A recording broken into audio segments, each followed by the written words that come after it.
Giêsu to mun khem towa om pe le bangwa lao di om lo hi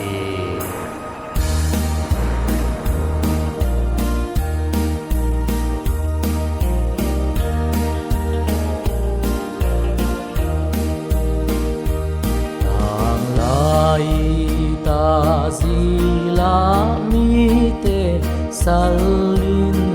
a om layun pasianin lak ahat na to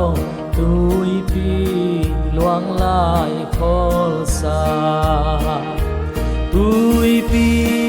luang lai khol sa tui pi luang lai khol sa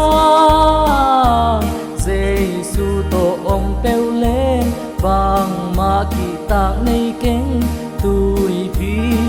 luang lai khol sa mo na tui hoal in hong tu ma khem nan hong zol lai ta to pa in hong dung muang sa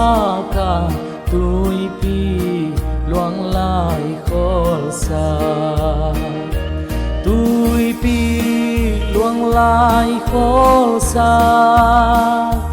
tui pi luang lai khol sa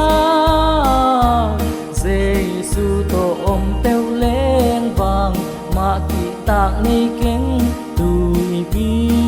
luang lai khol sa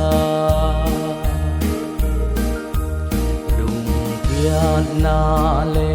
lao na te in kalam pi hong miang sa ke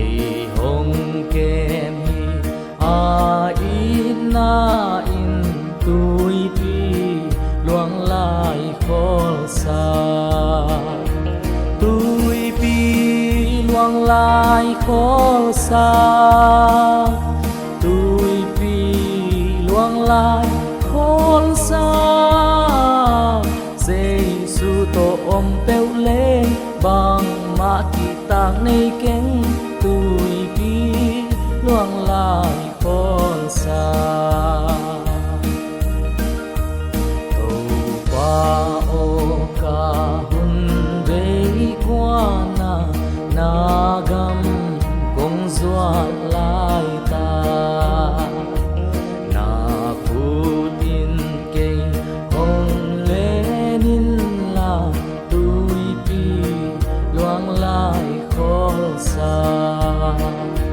tui pi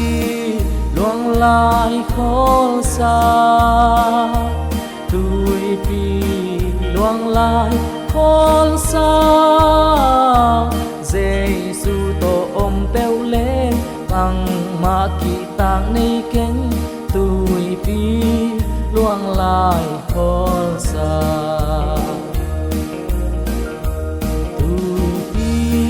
luang